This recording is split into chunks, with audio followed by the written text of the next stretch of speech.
сол тәуелсіздіктің бастамасы азаттық үшін күрес, яғни жоламан тыныш жол бастаған көтерілісті сіздер оқып келдіңіздер, иә?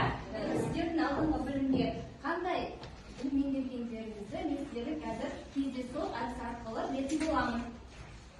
Ал дайын болыңыздар, қазір сіздерге сұрақтар түседі, соған кім бірінші жылдамдықпен жауап береді, сол бағаланады. Жарайды ма?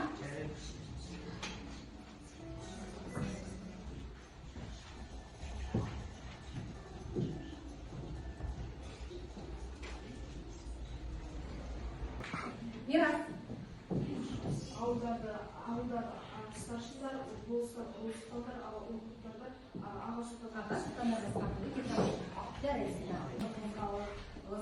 нәтижесінде балалар, иә, біз қандай мемлекетте өмір сүріп жатырмыз?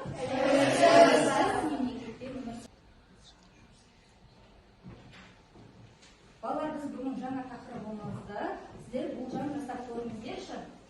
Сіздерге қазір бейне материал беремін мұнда.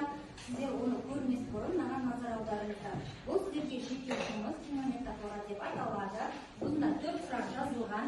Бұның жауаптары видеода қарастырылған. Сіздер мұқият қарай отырып, бүгінгі күнді жазып, дәптерге осы 4 сұрақты жазыңыздар.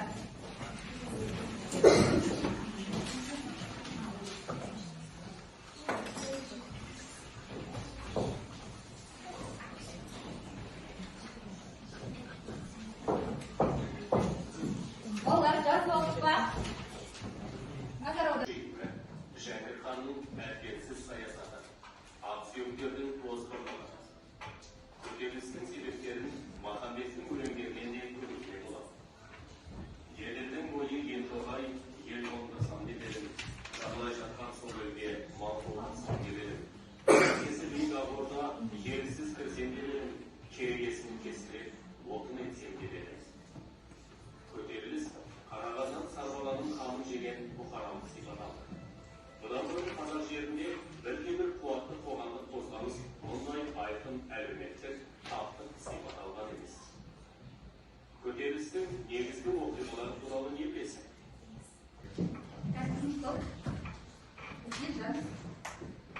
Негізгі оқиға 1837 жылы 15 қарашада болған Ақтөбе шайқасы.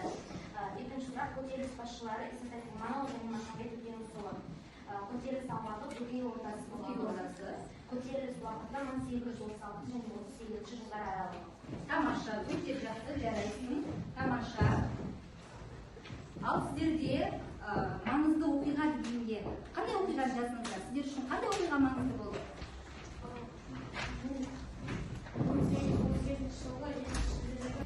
Көтеріліс уақыты 1836-1838 жылдар аралығы болған. Жаңа тақырыпқа болжам жасадық па? Қандай жаңа тақырып өтетікенсіз бүгін?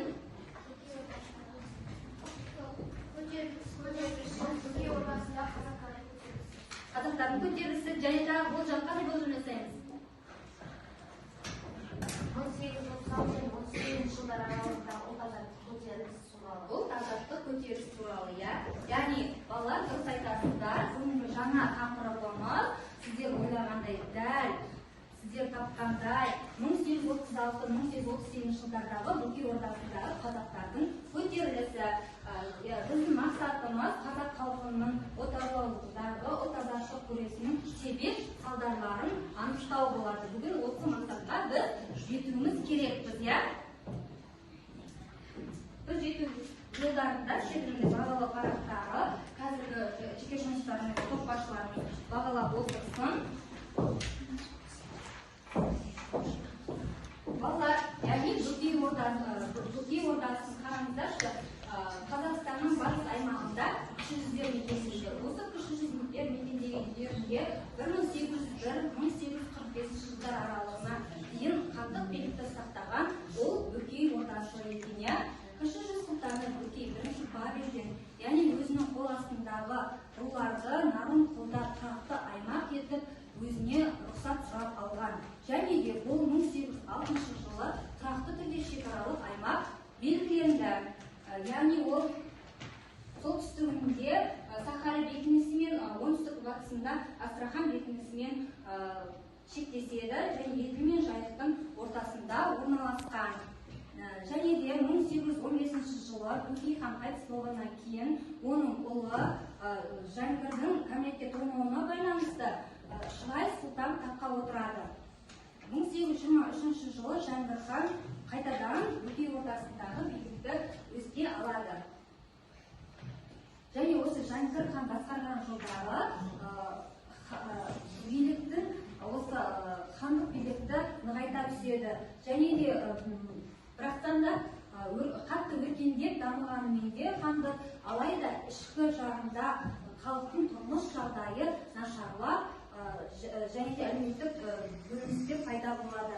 Яғни олар 1830 жылы ол өзінің қайнатасын осы Каспий маңында мекендеген халықтарға билеуші етіп тағайындайды. Қарауыл қожа өзінің билігін асырасын тек пайдаланып, оларға, алым қазақтарға, алым салықтарды көптеп салық салады.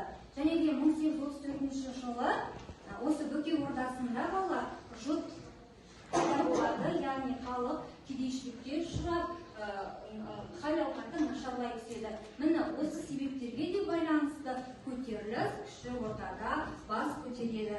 Бұл жағдайлардың барлығын старшын Исатай Тайманұлы Жәңгір ханға хат жолдағанымен олар жауапсыз қалды.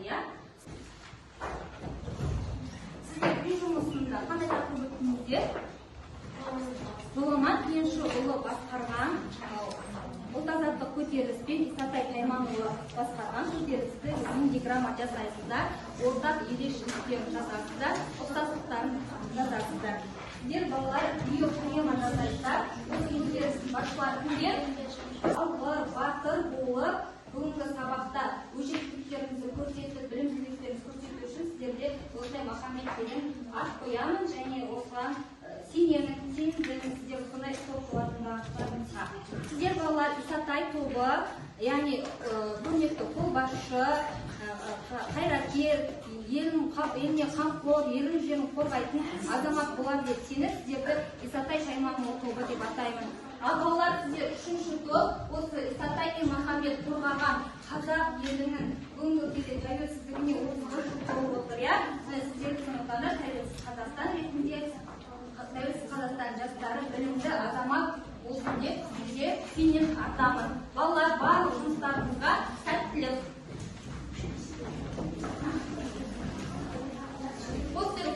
Балалар, жазғандарыңызға 3 минут беремін, регламент сақтаймыз. Қорғаған кезде балалар 2 минуттан аспаймыз.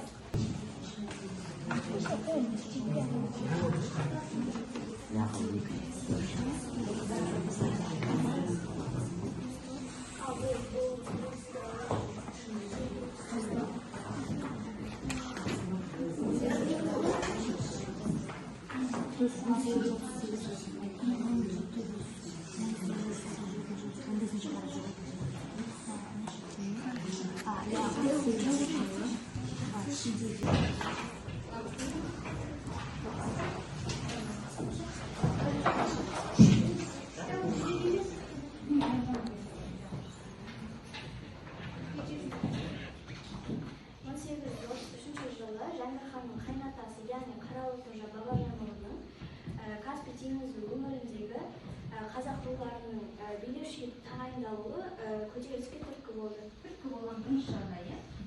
Осы кезеңде жаңа хан басқарушы таққа отырып, ол халықты қатты қанауға түсіреді, яғни күйзеліске түсіреді. Осы кезеңдерде жаңағы Қарауыл қожа Бабажанның оның отбасынан 2 сом ақша алым салық жинап отырады да, ал ауылдық старшындардың барлығы